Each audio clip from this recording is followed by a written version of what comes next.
ఇంకా మనకి లిస్ట్ వస్తుంది కదా మీకు అంత క్లియర్ ఎవరు లేరండి ఇంకా దేవస్థానం అధికారులు నిర్లక్ష్యమే, ఎందుకంటే ఒకసారి అంతమంది భక్తులు వస్తారని తెలిసి సరైన ప్రికాషన్స్ తీసుకోలేదు. నేను ప్రికాషన్స్ విషయంలో ఒక 2 days బ్యాక్ 3 days బ్యాక్ అంటే ఈ క్యూ లైన్లు మొత్తం ఆ క్యూ లైన్లు అన్నీ మేము చెక్ చేసుకోవడం జరిగింది. ఇది అన్ఫార్చునేట్ థింగ్. అక్కడ గోడ ఉంది. ఆ గోడ పిల్లర్తో కట్టాడా, సిమెంట్తో కట్టాడా, బ్రిక్తో కట్టాడా అన్నది ఎవరు కూడా మేము చూసుకోవడానికి మాకు. కానీ విషయం ఏంటవుతుందంటే అక్కడ విపరీతంగా వర్షం పడింది. మీకు తెలుసు, మీరు ఆ టైంలో ఉన్నారు. నేను కూడా వర్షంలో తడుచుకునే దర్శనం చేసుకుని వచ్చాను. నేనే కాదు, పట్టు వస్త్రాలు సమర్పించడానికి వచ్చిన రెవెన్యూ మినిస్టర్ గారు కూడా వర్షంలో తడుచుకుని వెళ్ళారు. భారీ వర్షంలో తడుచుకుని వెళ్ళాము.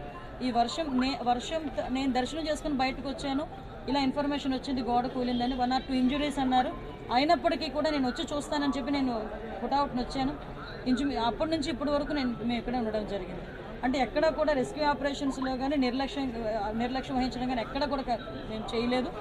ఇమీడియట్గా క్షతగాతులు ఎవరైతే ఉన్నారో వాళ్ళందరినీ కూడా హాస్పిటల్కి తీసుకెళ్ళి మేము పంపించడం జరిగింది.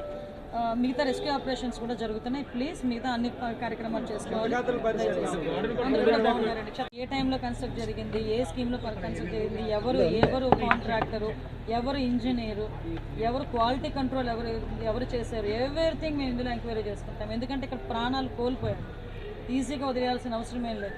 ఇందులో గవర్నమెంట్ కూడా చాలా సీరియస్గా ఉంది. అన్ని కోణాల్లో నుంచి కూడా మేము విచారణ జరుపుతాం. ఎవరైతే బాధ్యులు ఉన్నారో బాధ్యులు కఠినంగా శిక్షించే ప్రక్రియ గవర్నమెంట్.